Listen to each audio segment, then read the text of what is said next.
मैं वैष्णवी भगवान कल्कि का संदेश धरती पर बिखरे हुए सब लोगों तक पहुंचाने आई हूँ ताकि सबका उद्धार हो। इसलिए मेरे उपदेश को ध्यान से सुनिए और इसको अमल कीजिए। हे अज्ञान में पड़े लोगों, किसी भी काम को करने के लिए आप योजना बनाते हो और काम करने चल देते हो।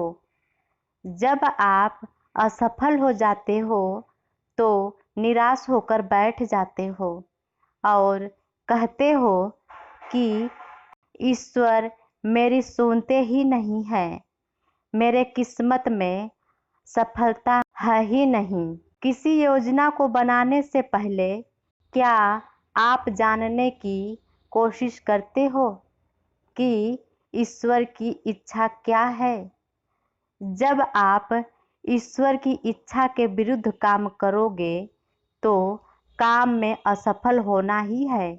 अगर यदि आप यह कहते हो कि मैं ईश्वर की इच्छा पर चलूँगा, तो इसके लिए आपको यह जानना जरूरी है कि ईश्वर की इच्छा क्या है। बिना ईश्वर की इच्छा को जाने आप ईश्वर की इच्छा पर कैसे चलोगे? धर्मशास्त्र इफिसियों अध्याय 5 का श्लोक 17 यह कहता है कि मूर्ख मत बनो, बल्कि यह जानो कि ईश्वर की इच्छा क्या है।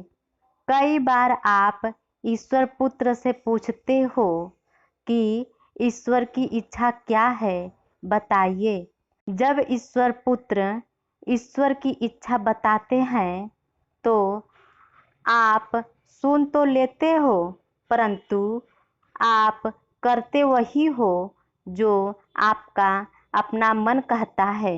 ईश्वर पुत्र जिस काम के लिए आपको मना करता है, आप उसी काम को करते हो और ईश्वर से आशीष मांगते हो कि हमें आशीष दो। तो क्या ईश्वर आपको आशीष दे देंगे?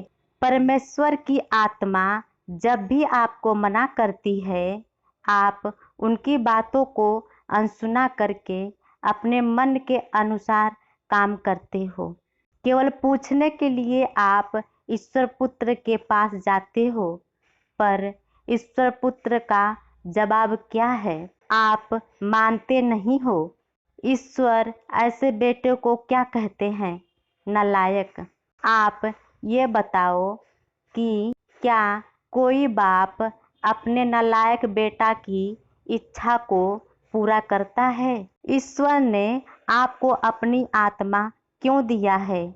इसलिए कि आप ईश्वर की इच्छा को जानें और वह आपको सत्य और वास्तविकता की दुनिया में लेकर जाए। इसलिए ईश्वर मनुष्य देह रचकर आपको मार्गदर्शन करने के लिए धरती पर आए। हे अज्ञान में पड़े लोगों, इस संसार के जैसा मत बनो। तुम्हारे मन को नए हो जाने के साथ साथ तुम्हारा चाल चलन भी बदल जाना चाहिए, जिससे कि ईश्वर की अच्छी मन भावन और सिद्ध इच्छा को अनुभव से मालूम करते रहो। धर्मशास्त्र रोमियो अध्याय 12 का श्लोक 2 और ईश्वर की जो इच्छा हो उसकी इच्छा को पूरा करो, चाहे आपकी इच्छा हो या न हो। ईश्वर आपके लिए कभी बुरा नहीं चाहता है। ईश्वर आपके जीवन में कई चीज़ों को करना चाहते हैं। वे आपके जीवन में आशीष लाना चाहते हैं। वे आपके आंसुओं को पोंछना चाहते हैं। वे आपके जीवन में उन्नति लाना चाहते हैं। वे आपको सभी बीमारियों से मुक्त करना चाहते हैं। वे आपके घर में शांति लाना चाहते हैं। वे आपको हर मुश्किल से बाहर निकालना चाहते हैं। लेकिन जब आप अपने जीवन में ईश्वर को हस्तक्षेप करने नहीं दोगे तो यह काम किस प्रकार संपन्न होगा।